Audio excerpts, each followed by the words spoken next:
ओम साई राम। हर हर महादेव। आज का रात्रि संदेश। इंसान का जन्म हुआ है किसी उद्देश्य को लेकर।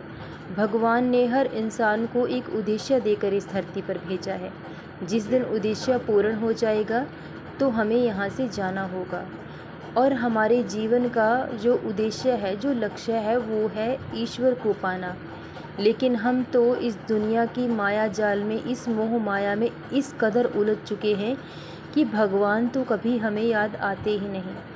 उन्हें याद करने का तो हमारे पास समय ही नहीं है। हम दिन भर माया के पीछे भागते हैं। जितना चाहे ईश्वर हमें दे दें, लेकिन तब भी हमारे मन की तृष्णा शांत नहीं होती।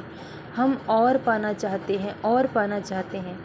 जैसे हमें लगता है कि जैसे हम सदा के लिए यहाँ आए हैं। जो आया है वो एक दिन जाएगा भी।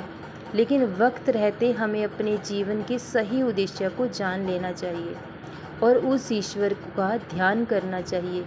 ध्यान ही एक ऐसी साधना है जिससे हम उस परमात्मा को पा सकते हैं।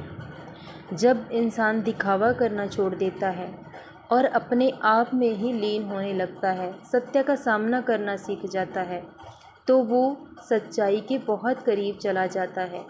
और ज़िंदगी का सत्य यही है, ईश्वर ही सत्य है। और ये दुनिया, ये संसार सब एक मोह माया है जिसमें हर इंसान आज उलझ कर रह गया है। लेकिन अपने जीवन के उद्देश्य को हमेशा याद रखिए। मनुष्य जन्म हमें मिला है मुक्ति और मोक्ष पाने के लिए।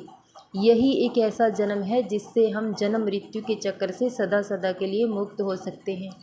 अगर मनुष्य जन्म लेकर ही भी हम उस ईश्वर का नाम जाप ना कर पाए, उनका ध्यान ना कर पाए, तो हम पशुओं से कम नहीं हैं।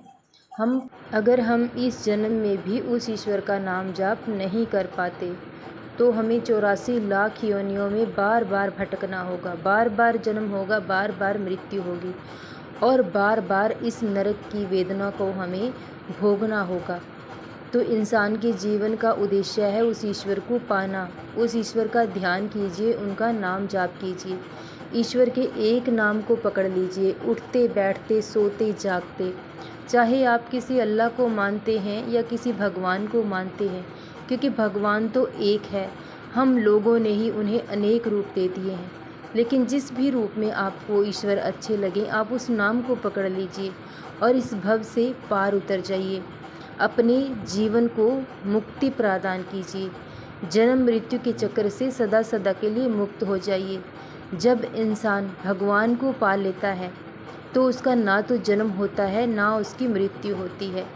वो सदा सदा के लिए ईश्वर के चरणों के शरणागत हो जाता है।